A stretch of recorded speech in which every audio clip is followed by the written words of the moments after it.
ni Propeta Daniel. Nang 3 taon ng pamamahala ni Haring Joachim sa Juda, ang Jerusalem ay nasakop ni Haring Nabucodonosor. Pinabayaan ng Panginoon na bihagi niya si Haring Joachim at samsamin ang ilang kasangkapan sa templo ng Diyos. Lahat ng ito ay dinala ni Nabucodonosor sa templo ng kanyang Diyos-Diyosan sa Babylonia at inilagay sa silid na taguan ng kanyang kayamanan. Iniutos ng hari kay Aspenaz, pinuno ng kanyang mga tauhan, na pumili ng ilang Israelitang kabilang sa angkan ng mga hari at ilan sa angkan ng mga maharlika. Ang pipiliin nila ay yaong kabataan, walang kapansanan, makisig, matalino, madaling turuan, may kaalaman sa lahat ng sangay ng karunungan upang maging karapat-dapat na lingkod sa palasyo. Ang mga ito ay tuturuan ng salitang Kaldeo. Iniutos ng hari na sila'y paglaanan ng pagkain at alak araw-araw mula sa kanyang sariling pagkain at alak. 3 taon silang tuturuan bago maglingkod sa hari. Kabilang sa mga ito sina Daniel, Ananias, Misael at Azarias na pawang kabilang sa lipi ni Juda. Ngunit ipinasya ni Daniel na huwag tikman man lamang ang pagkain at alak na bigay ng hari upang hindi siya makakain ng mga bagay na marumi ayon sa kautusan. Kaya ipinakiusap niya kay Aspenaz na huwag silang pakanin niyon. Niloob naman ng Diyos na siya'y makalugdan at pagbigyan nito. Ngunit sinabi niya kay Daniel, "Natatakot lamang ako sa gagawin sa akin ng mahal na hari kapag nakita niyang mas mahina kayo kaysa ibang kasing gulang ninyo. Tiyak na ako'y papupugutan niya pagkat siya mismo ang naglaan ng pagkain ninyo araw-araw."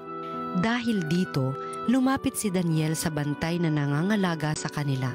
Sinabi niya, "Subukin ninyo kami sa loob ng 10 araw. Gulay lamang at tubig ang ibigay ninyo sa amin. Pagkatapos, pagparisin ninyo kami ng mga kasing gulang naming pinakakain ninyo ng pagkaing bigay ng hari at tingnan ninyo ang magiging resulta." At sinubok nga sila sa loob ng 10 araw. Nang sila'y pagparisin pagkaraan ng 10 araw, nakitang mas maayos sila at malusog kaysa mga kasing gulang nilang pinakain ng pagkain ng hari. Kaya gulay at tubig na lamang ang ibinigay sa kanila sa halip na pagkain at inumin ng hari.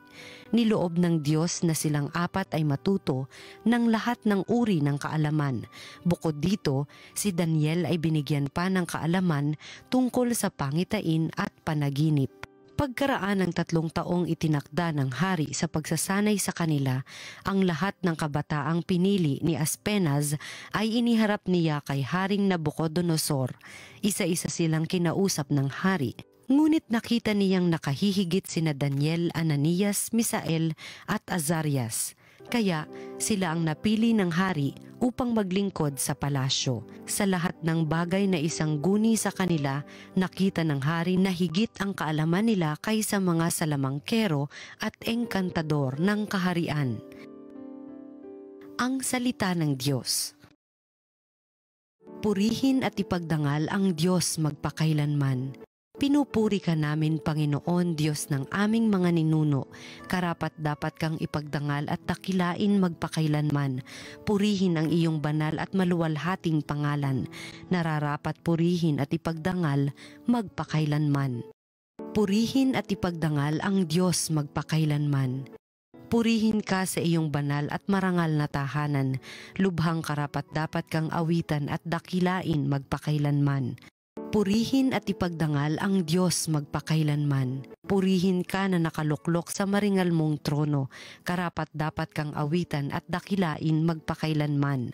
Purihin at ipagdangal ang Diyos magpakailanman. Mula sa iyong luklukan sa ibabaw ng mga kerubin, nakikita mo ang kalaliman, ang daigdig ng mga patay. Karapat-dapat kang purihin at dakilain magpakailanman. Purihin at ipagdangal ang Diyos magpakailanman. Purihin ka sa buong sangkalangitan, karapat-dapat kang awitan at dakilain magpakailanman. Purihin at ipagdangal ang Diyos magpakailanman. Ang mabuting balita ng Panginoon ayon kay San Lucas. Noong panahong iyon nang tumingin si Jesus, nakita niya ang mayayamang naguhulog ng kanilang kaloob sa lalagyan nito sa templo. Nakita rin niya ang isang dukhang babaeng balo na naghulog ng 2 kusing. Ang wika ni Jesus, "Sinasabi ko sa inyo, ang dukhang balong iyon ay naghulog ng higit kaysa kanilang lahat, sapagkat bahagi lang ng di na nila kailangan ang kanilang ipinagkaloob. Ngunit ibinahagi ng balong iyon na dukhang-dukha ang buo niyang ikabubuhay." Ang mabuting balita ng Panginoon. Pinupuri ka namin, Panginoong Hesukristo.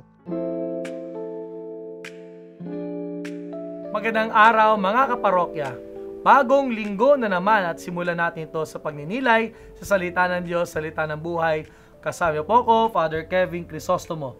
Napaganda nating gospel reading ngayon sapagkat narinig natin ang kwento kung saan merong babae na balo at mahirap na naghulog ng 2 kusing at napansin ni Jesus ang kanyang pagbibigay. Mga kapatid, alam niyo po, tayong mga tao, magaling tayong mag-compute, magaling tayong kumwenta, magaling tayong magbilang. At alam niyo po, real talk lang din, no? Hindi lang naman po pagbibilang ito na mga utang, mga dapat nating tanggapin, kundi kahit yung kabutihan na ginagawa natin sa ating kapwa, pinibilang din po natin. Lalo na po tayong mga Pilipino, mayroon tayong konsepto ng utang na loob. Kapag ginawa ka ng kabutihan, dapat tumbasan mo rin ng kabutihan. Pero mga kapatid, alam niyo po, minsan yung pagbibilang ng kabutihan, lalo na po nung kabutihan ginagawa sa atin, minsan napapatanong tayo, bakit nga ba tayo gumagawa ng mabuti? Ito ba ay dahil para may mabuti rin tayong tanggapin? O dahil sa kabutihang ating natanggap, ito'y ang paggawa ng mabuti, paraan na rin natin upang i-pay forward yung kabutihang ating natanggap mula sa iba. Di ba may pelikulang ganito nung bata pa tayo, yung pay it forward? Yung kabutihang ginawa mo, ginawa sa iyo, ipe-pay forward mo sa 3. Hangga at yung bilin mo sa paggawa ng kabutihan, ipe-pay forward din hanggat dumami ng dumami. Kung tutusin, itong babae sa ating ebanghelyo, ano nga bang kabutihan pwede niyang gawin? Matanda na siya. Balo pa siya. Ibig sabihin, wala siyang ibang aasahan, wala siyang mister, wala naman nag-aalaga sa kanya. Ano pa ang meron siya? At ang meron na siya ay 2 kusing. Pero ito'y binigay pa rin niya. Hindi para magkwenta o manghingi, kundi sapagkat mula sa kanyang puso, ang kanyang pagbibigay, pasalamat na ito sa Diyos. Sa kanyang munting paraan, alam niya, ang Diyos na ang bahala at mag-aalaga sa kanya bilang balo at mahirap. Pagnilayan natin ito. How do we give? Paano ba tayo magbigay? Sabi, may 3 uri daw po ng giving. Magandang pagnilayan. Unang giving, proportional giving. Pag sinabing proportional giving, how much you give and how much you have. Ang pagbibigay mo, depende sa kung ano ang meron ka. Kapag ikay tumanggap ng marami, magbigay ka rin ng marami. God blesses a cheerful giver. Magbigay ng nararapat at naayon sa kung anong meron tayo. Sana wag po tayo magbigay lamang nung sukli, nung barya, nung sobra. Sabi nga, ang tunay na pagbibigay may aray. Masakit magbigay. Sapagkat ang pagbibigay, sana ibagay din natin sa natatanggap nating biyaya. Pero dito papasok yung pangalawang kind of giving. Ang tawag dito, sacrificial giving. Pag sabi sacrificial giving, may aray. Masakit magbigay. Pero ito yung pagbibigay na mula sa puso. Ito yung pagbibigay na hindi mo na kinikwenta, nagbibigay ka na lang dahil ikaw ay nagmamahal. Maganda maging motibasyon din natin sa ating pagbibigay ang pagmamahal. Nagbibigay tayo dahil nagmamahal tayo. Hindi lang basta nagbibigay tayo kasi may makukuha tayong kapalit. At kahit walang makuha ang kapalit, magbigay pa rin dahil nagmamahal tayo. Which brings us to the third, faith faith-filled giving. Ano ibig sabihin nito? Ito yung giving po nitong babae sa ating ebanghelyo. Diba? Sabi ni Jesus, yung binigay ng babae ito ay pinakamarami pa, mas marami pa kaysa doon sa nagbigay na iba. Sapagkat nanggaling siya doon sa yung kanyang pagbibigay, nanggaling mismo sa kanyang kinabubuhay. Ano po yung sabihin ng faith-filled giving? Kahit gaano kaliit, pag binigay mo sa Panginoon, nagkakanito ng higit na halaga. No matter how small, if you give it with faith, put it in the hands of God, He will make it big. Ito yung magandang pala din sa atin. Kung ano meron tayo, ibigay natin sa Panginoon. Siya nang bahala, palalakihin, pararamihin niya itong ating binigay. Tatlong kind of giving, madaling tandaan. Proportional giving, sacrificial giving, faith-filled giving. Ang tunay na pagbibigay, may aray. Huwag matakot sa aray na dulot nito. Sapagkat alam natin, ang Panginoon ang modelo ng pagbibigay. Hindi lang aray, kundi kanyang buhay, kanyang inalay, para tayo ay magkaroon ng buhay na walang hanggan. Let me pray for you and pray over you. Panginoon Kristo, papasalamat kami sa biyaya ng pagbibigay. Salamat, Panginoon, sapagkat hindi ka nagdadamot sa amin na kahit na kami po masyadong matipid o madamot sa pagbibigay sa iyo, ay binubuhusan mo pa rin ang biyaya at pagpapala. Lord, bless you kami. Malapit na matapos ang taong ito. Alam namin, Panginoon, na marami kami natanggap na blessing sa iyo. Nawa, Panginoon, sa pagwawakas ng taong ito, kami nawa ay patuloy pa rin magbigay. At hindi lang sana yung sobra, yung sukli, yung butal yung ibibigay, kundi magbigay kami ng buong buo sa iyo na hindi rin nagsasama magbigay ng buo at higit pa sa amin.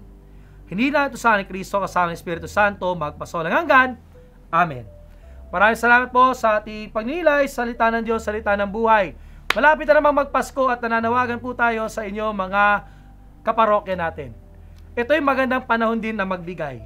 Kung meron po kayong gift-giving drive sa inyong parokya, kahit gaano kaliit, kahit gaano kakonti, faith-filled giving, magbigay tayo. Ano ba naman yung maliit na latan, delata, maliit na asukal, o kung ano man, magbigay tayo. Pwede natin suportahan yung segunda mana ng Caritas, no? Maraming paraan para magbigay. Sana po, sa pagwawakas ng taong ito, sa dami ng blessings sa ating tinanggap, matutuloy tayong magbigay. Like us and follow us in our social media platforms, TV Maria Philippines. Watch, like, share, and inspire. God bless, and we'll see you soon.